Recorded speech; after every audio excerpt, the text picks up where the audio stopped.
Información económica es poder económico. El precio de las cosas. Auspiciado por Estudio Fauda y Asociados, asesoramiento contable y tributario, soluciones personalizadas y calidad para empresas y nuevos emprendedores. Somos especialistas en exportación de servicios y criptomonedas. Te ayudamos a alcanzar tus metas financieras de manera ética y eficiente. Estudio Fauda y Asociados. Estamos en Corrientes 206, Río Cuarto. Llámanos al 358-504-5010. Loteo residencial Ambares Sur, Alpacorral. Una decisión de vida en un entorno inigualable de forestación y vida silvestre. Lotes desde 700 metros cuadrados en una reserva natural única. Para más información, comunícate al 154 181 694 o al 46 41 476. Otro desarrollo de Tecón.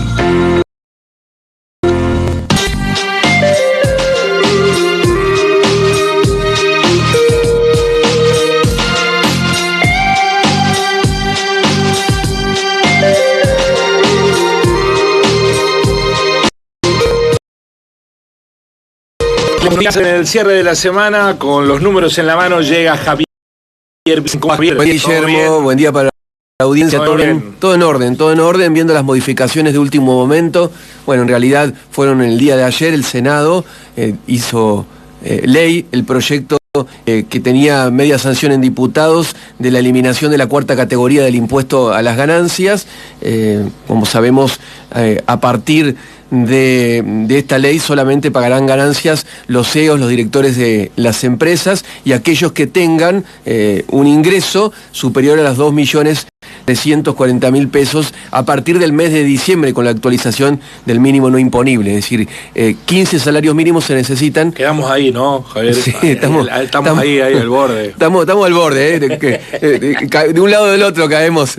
Bueno, esas son las novedades respecto a la ley, esperable porque había tenido un consenso importante en diputados y también en el Senado lo tuvo. Esta ley se crea un nuevo impuesto, el llamado impuesto cedular. Le han puesto un nombre raro, no sé por qué le han puesto ese nombre, que es el impuesto que va a gravar a aquellos que tienen salarios superiores a 15 salarios mínimos vitales y móviles. La otra novedad que nos dio el Senado el día de ayer es la ley de alquileres. Vuelve a diputados la ley de alquileres. Recordemos que había habido un proyecto de la oposición que obtuvo media sanción en la Cámara de Diputados de la Nación, que se giró al Senado. Bueno, ayer se trató, el Senado le hizo modificaciones, algunas aclaraciones respecto a las modificaciones.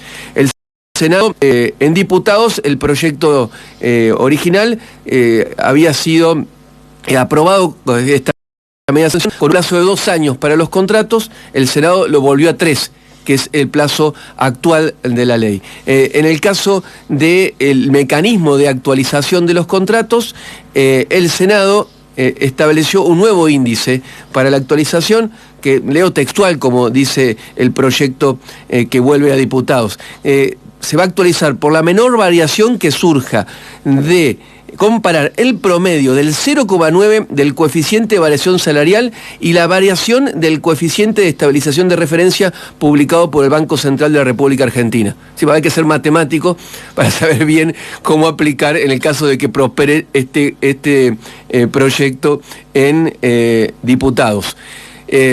Seguramente después publicará un índice. Como es hasta ahora, se toma en cuenta el índice que elabora el Banco Central.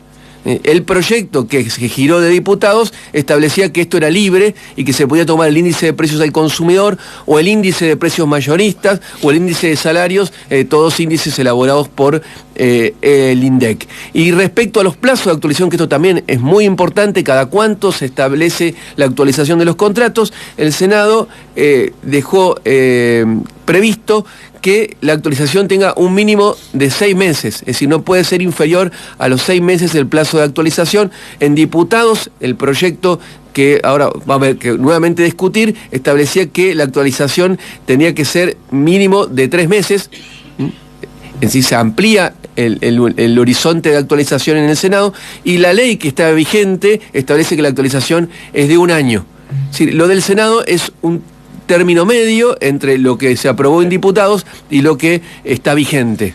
Ahí la ley, si no se hace cumplir, o si no la normativa no se toman controles, conozco casos de gente que ya está actualizando cada 6 meses. No, de hecho, yo estuve revisando las páginas web y las publicaciones de algunas inmobiliarias de la ciudad, donde ya se publica así, con actualizaciones cada 6 meses, con plazos de contrato inferiores a los 3 años, se habla de plazo de contrato de 1 año, sí, completamente fuera de la ley vigente y completamente fuera de lo que se está discutiendo en el Congreso de la Nación. La realidad va por otros carriles, ¿no? Los hechos van por otros carriles y nadie sabe bien qué va a pasar a partir de los próximos meses con el tema del alquiler. Lo peor que puede pasar, me parece, Guillermo, es que esto siga en este limbo.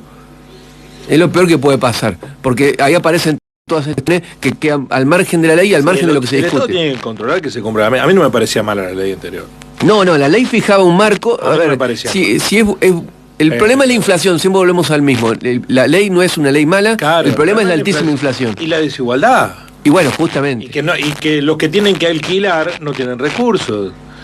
Y la decisión que adoptaron es beneficiar a los que más plata tienen. Y el problema también de fondo es dueños, la falta de acceso a la tierra y a la vivienda. Sí.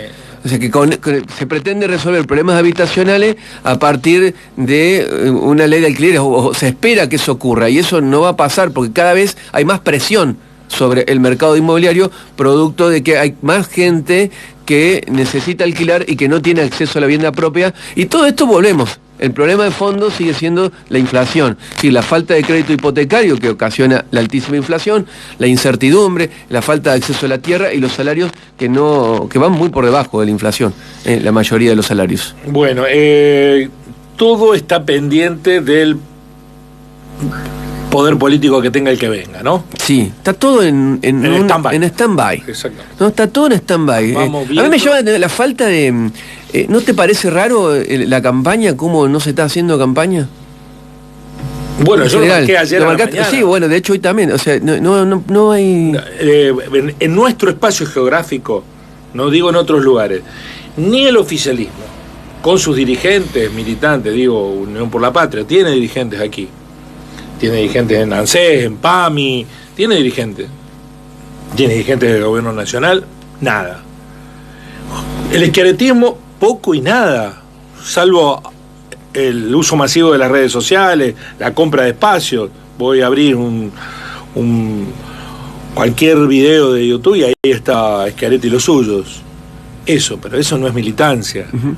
Y Juntos por el Cambio, menos que menos. Ayer estuvo en Marco Juárez, el kilómetro cero de Juntos por el Cambio, y juntó 40 personas, 50 personas, Patricia Bullrich. Nada. No sé qué, no hay militancia en la provincia de Córdoba. No sé si creen que todo está puesto. Yo he visto los medios nacionales también, es un clima raro, porque me parece que es algo que se repite, no es solamente acá en la provincia de Córdoba. Juzgo lo de Río Cuarto, porque no puedo... La cercanía, lo que tenemos ahí. Me llama la atención. Es raro. Es raro el clima que se vive. Faltan 3 semanas. Chicos, tendremos que estar con la campaña corriendo a 1000 por hora. Veremos si después del debate del domingo eso hace que Milei no tiene campaña. No tiene un spot y sus locuras. Que ahora las guardaron. No. Y hay especulaciones de si aparece o no aparece el día del debate. Supongo que va a aparecer. Pero dicen que podría pagar la multa por no estar. Todas estas son especulaciones porque no tiene vocería Milei. Claro. Y los suyos alrededor siguen haciendo locuras una tras otra. Amarra por un lado Campo, que dijo que San Martín no es el que no todos nos creemos que hizo. Que hay las cosas que se están discutiendo. Claro, Enrique Campo, el principal asesor económico, dijo que nosotros tenemos una falsa idea respecto de San Martín, que no fue ni el libertador de Argentina, que al fin de cuentas San Martín se terminó yendo de la Argentina. Claro, era español, va a decir también ahora, como Arra que dice que él es español. Y que tampoco liberó a América. Claro.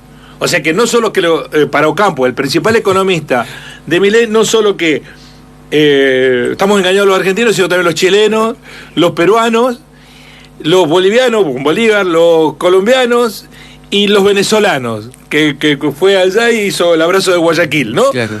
Con todo.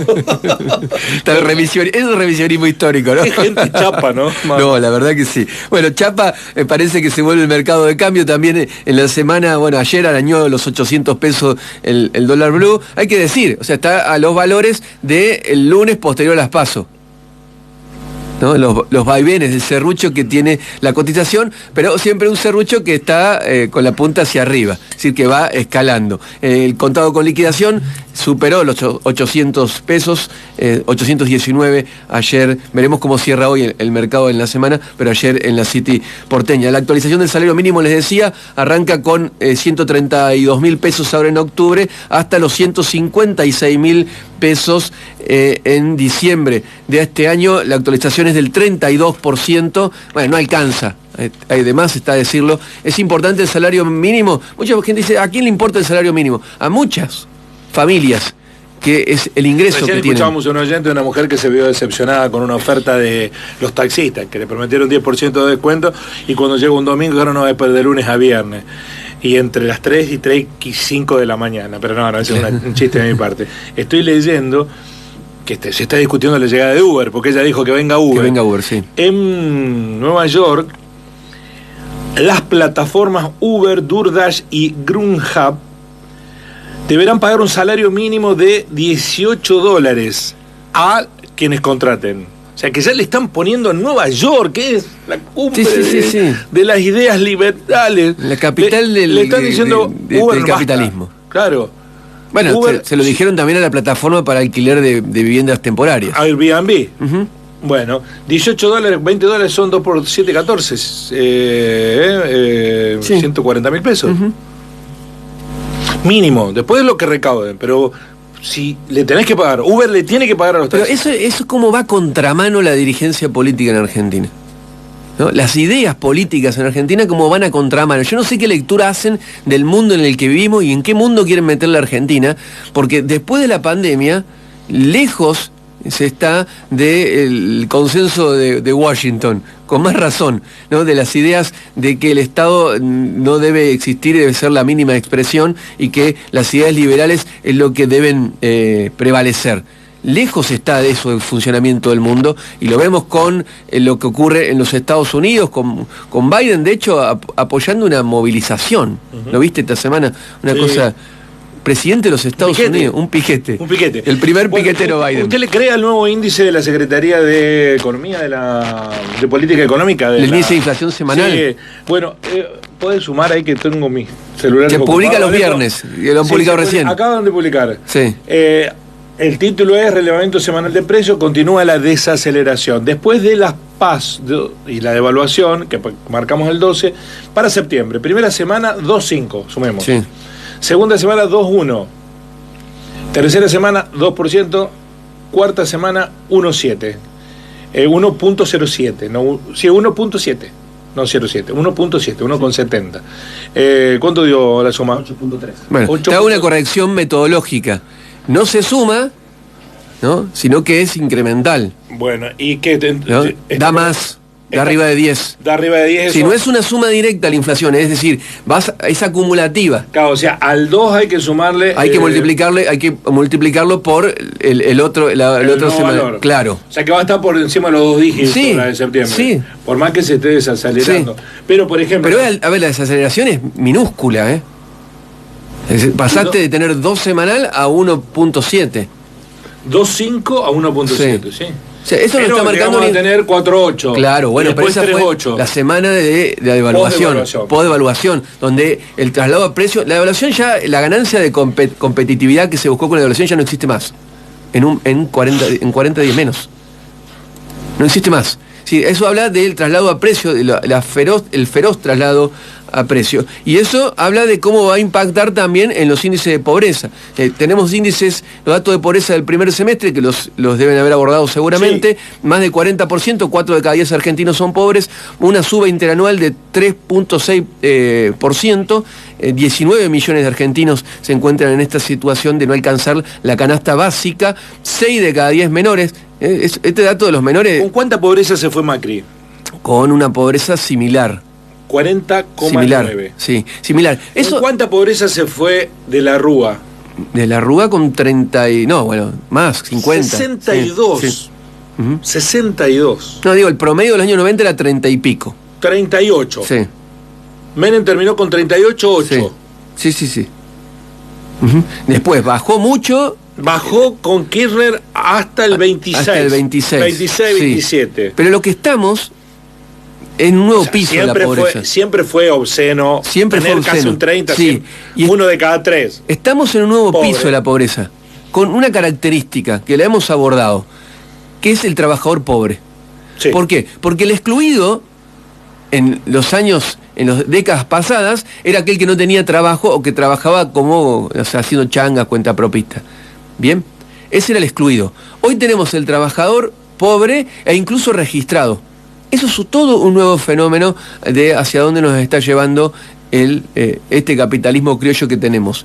Es algo raro. Y también tiene que ver con esto, que en 7 de los últimos 8 años el salario perdió contra la inflación.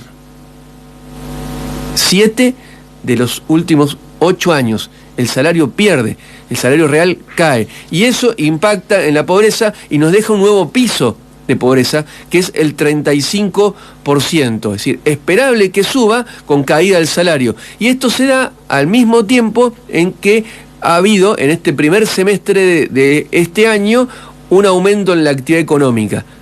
Después de julio, la actividad económica se resiente, según los datos que también divulgó INDEC, y eso va a impactar en los números de pobreza que seguramente van a aumentar, sí. ¿No? Pero siempre decimos, hablemos de la pobreza, pero también hablemos de la contracara de la pobreza. La riqueza. La que es la riqueza. Al mismo tiempo que el 40% de los argentinos son pobres en este primer semestre que pasó del año, Arcor, ¿no?, la empresa con sede en Arroyito, tuvo ganancias por 24.000 millones de pesos y distribuyó dividendos por 490 millones de pesos. Ganancias netas del 5% respecto a sus valores, que no es producto de la venta al mercado externo, porque la propia Arcor reconoce que el 70% de sus ventas son en el mercado interno, es decir, le venden a los argentinos, que 4 de cada 10 son pobres, para obtener esa ganancia. La empresa Mastelone, que es la Serenísima, tuvo pérdidas, un rojo de 450 millones, y bueno, no ganó en el 2022, pero si comparamos con las pérdidas que tuvo en 2019, 2020 y 2021, tuvo un buen ejercicio, porque en estos 3 años que mencioné, sus pérdidas superaron los 3.000 millones, incluso en algunos de estos ejercicios los 6.000 millones de pesos. Es decir, va revertiendo esas pérdidas casi que no las tiene. Es llamativo lo de Mastelone, estuve viendo el balance de la empresa y en la memoria de ese balance, la memoria es cómo nos fue este año, es un resumen que hace los directivos de la empresa, cómo les fue en el año que están reflejando en el balance, dice que las perspectivas para 2023 van a depender del objetivo que tienen, que es recomponer márgenes vía reducción de costo y mejora de los precios. O sea, ¿qué te están diciendo en el balance para este año? Para este año las perspectivas te van diciendo en el balance 2022 que iban a ganar plata aumentando los precios. Sí, sí. Lo mismo dice Arcor en su balance del primer semestre, que dice que no ganaron más plata por la imposibilidad del traslado a precios. Lo dicen, ¿no? Hay que verlo, está en el balance, no estoy diciendo nada que no haya dicho los directivos de las empresas.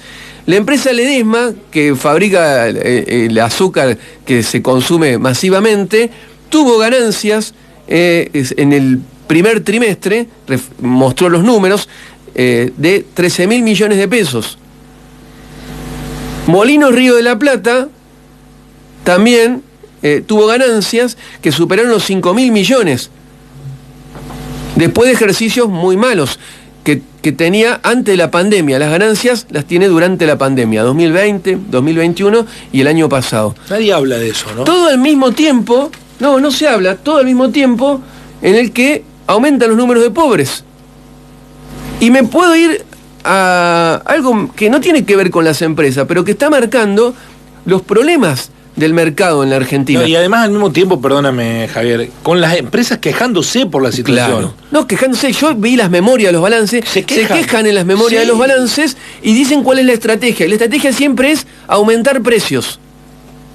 No es mejorar la eficiencia, no es producir más para vender más. La estrategia es aumentar precios para trasladar aumentos en los costos. Y cuando no lo pueden hacer, se quejan de que no pueden aumentar precios.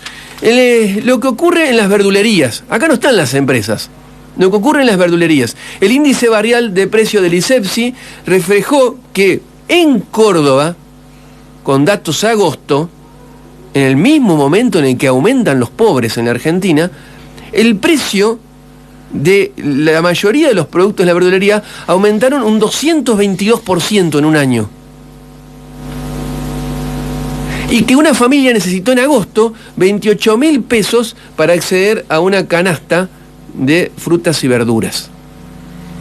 Pensemos en el salario mínimo vital y móvil que los sindicatos, con excepción de la CTA, han aprobado junto con el gobierno, ¿no? Solamente 28.000 pesos para comprar la fruta y la verdura se necesitó en agosto. Y hay subas que no sé qué tendrán que ver con la devaluación.